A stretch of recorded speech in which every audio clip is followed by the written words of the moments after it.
अगर आप भी भोजपुरी मैथिली सॉन्ग सुनना चाहते हैं तो डीजे सर्वलाल ऑफिशियल चैनल को सब्सक्राइब कर दे और साथ में बेल आइकन घंटी को भी दबा दे।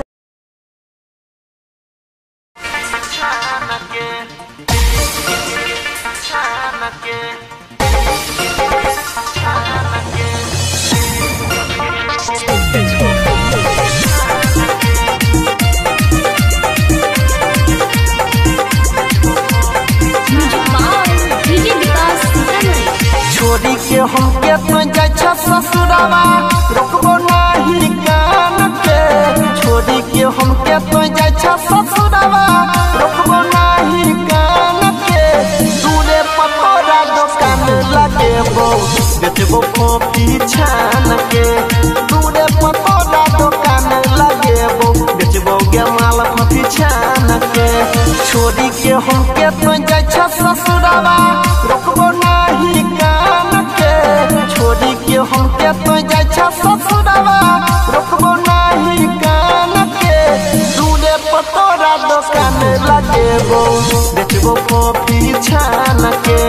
दूरे पतोरा दुकान लगेबो जान बेचबो कॉफी छान के।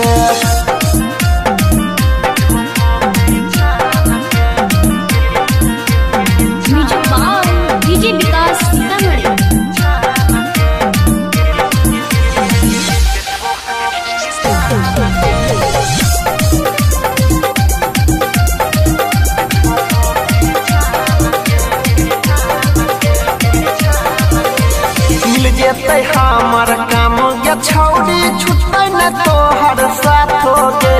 रतिया में कहियो खोली है के बारी तो हो जतै जान मुलाकात गे। ससुर के तोरा तारी पियैबो ससुर के तोरा तारी पियैबो मन खियैबो सामान के। दूरे पतोरा दुकान लगेबो बेचबो कॉफी छान के। दूरे पतोरा दुकान लगेबो जान बेचबो कॉफी छान के।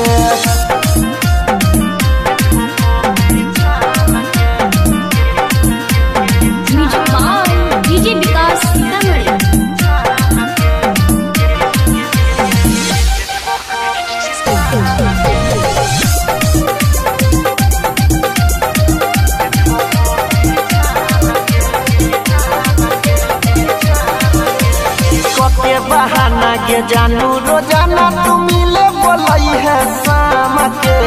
कुछ तो जे तोहर भतरा के छौड़ी तो कह के लइका छै काम के। अनिल पंकज कहे छ तोरा अनिल परवीन कहे छ तोरा बढ़िया नहीं फेल पलान के। दूरे पतोरा दुकान लगेबो बेचबो कॉफी छान के। दूरे पतोरा दुकान लगेबो जान बेचबो